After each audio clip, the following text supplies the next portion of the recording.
आप कहते हैं कि हम खत्म करके रहेंगे, ठीक है। अगर लोकतंत्र पे शक्ति तंत्र का अहंकार चलेगा तो मैं भी अपने बुजुर्गों की जूतियों में बैठकर कह देना चाहता हूं कि हजरत, अब हम अदालत के दरवाजों पे भीख नहीं मांगेंगे।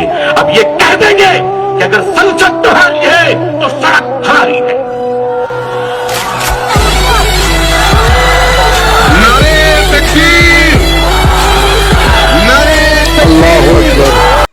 वो क़यामत के दिन क्या पुकारेगा? या बरेलवी, या देवबंदी, या अहले हदीस नहीं, वो पुकारेगा या उम्मती उम्मती उम्मती। बरेलवी, देवबंदी, अहले हदीस, शाफी, मालिकी, हम्बली, हनफी, ये मेरा मसलक हो सकता है। मैं अल्लाह की कसम खाकर कह रहा हूं, एक दूसरे पर फतवे लगा के मारना शुरू कर दिया। इस वजह से आज मेरे नबी की खत्म नबूवत भी खतरे में, नबी के सहाबा की नामूस भी खतरे में, नबी की नामूस भी खतरे में, नबी का दीन भी खतरे में, नबी का कुरान भी खतरे में, नबी की उम्मत की बेटियां भी खतरे में, नबी की उम्मत के बूढ़ों की दाढ़ियां भी मट्टी में रोली जा रही है। नबी के वरासा उलमाए उम्मत को शहीद किया जा रहा है। कश्मीर से लेकर फलस्तीन तक लहू लहान है, इसलिए कि उम्मती उम्मती का नारा छूट गया। अस्सलाम वालेकुम रहमतुल्लाहि व बरकातहू। नाज़रीन, मैं हूं आपका दोस्त मौलाना एहसान रज़ा। हालात हाज़िरा को देखते हुए पूरी दुनिया के मुसलमानों ने एक फैसला किया है कि हम जिहाद के लिए तैयार हैं। मुसलमान यूं ही जिहाद के लिए तैयार नहीं हुए, बल्कि पूरी दुनिया के उलमाए किराम ने जिहाद का फतवा दे दिया है। लेकिन हिंदुस्तान के जितने उलमाए किराम हैं, ये जिहाद से मुसलमानों को रोकते हैं। आखिर इसकी वजह क्या है? मुसलमानों को जिहाद करने के लिए इजाजत नहीं देते, बल्कि कुछ और ही कह रहे हैं। वो क्या कह रहे हैं, चलिए पहले जरा आप वीडियो को देख लेते हैं, उसके बाद हम इंशाअल्लाह वीडियो के आखिर में बहुत सारी बातें आपसे करेंगे। उन्हें कहना चाहता हूँ, हिंदू भाइयों, हम आपके बगैर नहीं, आप हमारे बगैर नहीं, हमारे और आपके बीच में ये तीसरा कोई लैंड ब्रोकर आ गया है। हमें अपने दीन की भी हिफाजत करनी है और अपने देश हिंदुस्तान की भी हिफाजत करनी है। नहीं नहीं लोगों, हम अपने इस प्यारे देश को इस तरह लुटेरों के हवाले नहीं कर सकते। ये देश हमारा है। इस देश के पुलिस, इस देश की आर्मी, इस देश का जवान, ये हमारे भाई बहन हैं। जितने हमें अपने जीवन की परवाह है, उतनी इनकी परवाह है। आज आप कहते हैं कि हम खत्म करके रहेंगे, ठीक है।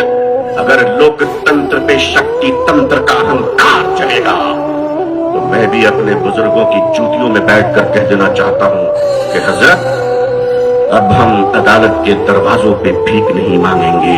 अब ये कह देंगे कि अगर संसद तुम्हारी है तो सड़क हमारी है।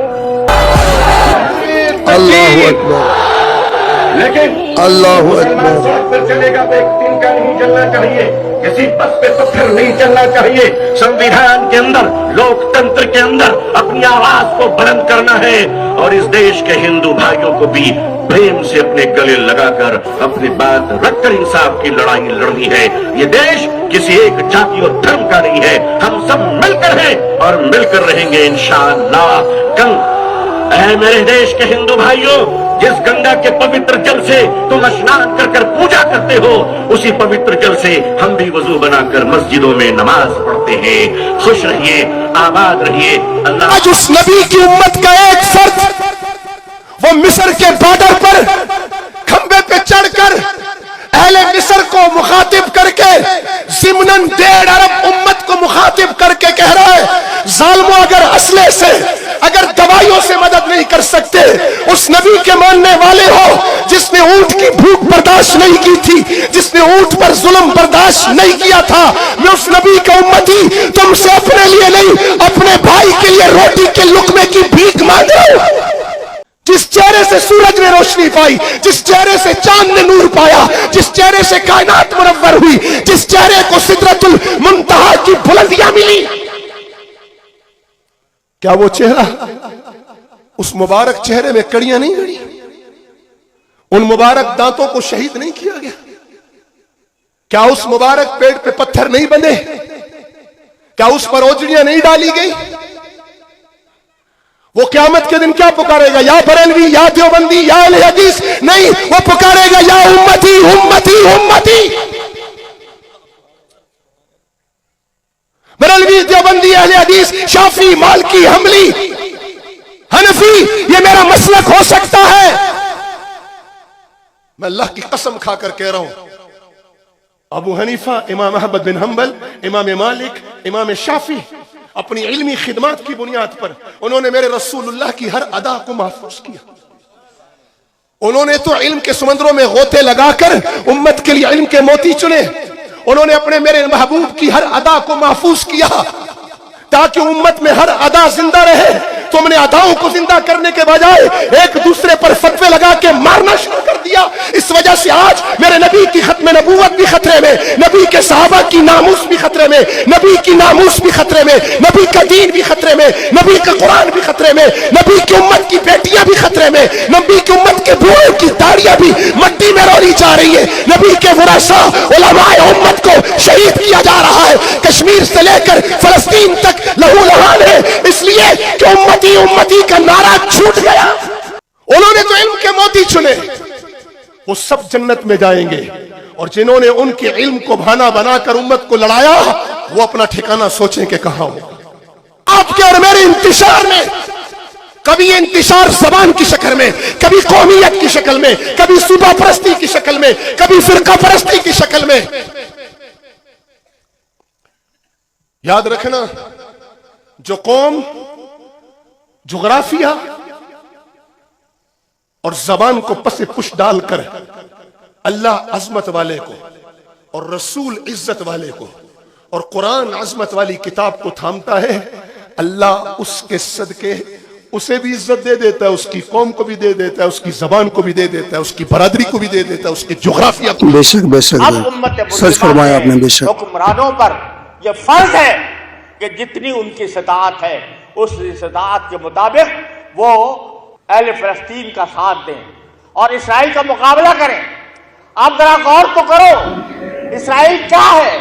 ये जिहाद का फतवा, बस छोटी सी पट्टी है दुनिया के नक्शे पर, चारों तरफ मुसलमान मुल्क हावी है, और उसमें एक वो जो छोटी सी जबान है वो अमेरिका की पुष्टपनाही से, अमेरिका के असलहा के बल पर वो इन सारे मुसलमान मुल्कों को मरऊब किए हुए। क्या इसके सिवा और क्या कहें जो रसूल करीम सरवर दो आलम सल्लल्लाहु अलैहि वसल्लम ने इरशाद फरमाया था कि एक वक्त ऐसा आ जाएगा कि मुसलमानों की हालत, मुसलमान जिहाद छोड़ देंगे। साहबे किराम ने पूछा, या रसूलल्लाह क्या उनकी तादाद कम हो जाएगी इसलिए जिहाद छोड़ देंगे? आपने फरमाया नहीं, उनकी तादाद बहुत होगी। वो ऐसे होंगे जैसे कि सैलाब में बहते हुए तिनके होते। उनकी तादाद बहुत है लेकिन वो किसी सैलाब का रुख मोड़ने के काबिल नहीं होते, ऐसे हो जाएंगे। साहबे किराम ने पूछा, या रसूलल्लाह कैसे? साहबे किराम को ये तसव्वुर करना मुश्किल था कि कोई शख्स मुसलमान हो, ला इलाहा इल्लल्लाह मुहम्मद रसूलुल्लाह को मानता हो और फिर भी वो जिहाद को छोड़ बैठे।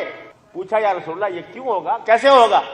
फरमाया कि दुनिया की मोहब्बत और मौत का खौफ, जब दो चीजें जब आ जाएंगी, दुनिया की मोहब्बत और मौत का खौफ, तो फिर मुसलमान जिहाद छोड़ बैठेगा, और जिहाद छोड़ बैठेगा तो उसकी तादाद कितनी भी हो जाए वो सैलाब में बहते हुए तिलकों की तरह हो। आज ये मंजर हम अपनी आंखों से देख रहे हैं, गोया के नबी करीम सरवर दो आलम सल्लल्लाहु अलैहि वसल्लम ने पेशिन जो फरमाई थी उसका मुदारा हमें अपनी आंखों से आज के हालात में नजर आ रहा है। लिहाजा अपने को कमजोर न समझो, ला तहीनु वला तहज़नु, कमजोर न पड़ो, गम न करो, अंतुमुल आलौना इन कुंतुम मुमिनीन, अगर तुम बाकी मोमिन हो गए तुम सरबलंद हो गए, अंतुमुल आलौना इन कुंतुम मुमिनीन।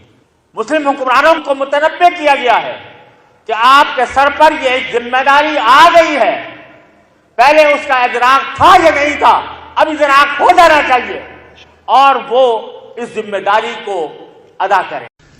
ऐसी सूरत हाल में शरन अल अक़रब फल अक़रब के उसूल पर तमाम मुस्लिम हुकूमतों पर जिहाद फ़र्ज़ हो चुका है, जिसके नतीजे में फ़लस्तीनियों की नुसरत उम्मत मुस्लिमा पर वाजिब हो चुकी है। कुरानी आयात, अहादीस मुबारका और मुसल्लमा फ़िक़ही उसूल इस पर शाहिद अदल हैं।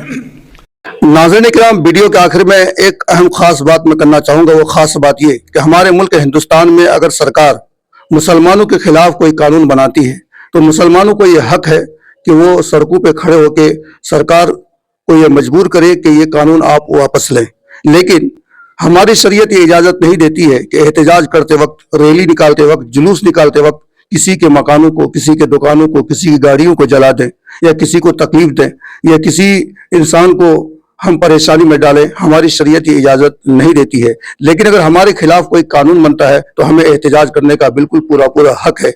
रही बात जिहाद करने की, तो हमारे हिंदुस्तान के उलमाओं के अलावा बाकी उलमाओं को देखेंगे कि पाकिस्तान और दीगर ममालिक में उलमाए किराम तमाम मुसलमानों को ये हुक्म देते हैं कि जिहाद के लिए निकल जाओ, लेकिन उनका फतवा एक तरह से सही भी है और गलत भी। गलत इसलिए कि जब तक हुकूमत इजाजत नहीं देती है, कोई आम आदमी जिहाद के लिए कैसे जा सकता है। और रही बात हमारे हिंदुस्तान में उलमाए किराम जिहाद का हुक्म क्यों नहीं देते, वो इसीलिए नहीं देते कि हमारी हुकूमत जिहाद करने की इजाजत नहीं देती है, इसलिए हम जिहाद का फतवा नहीं दे सकते।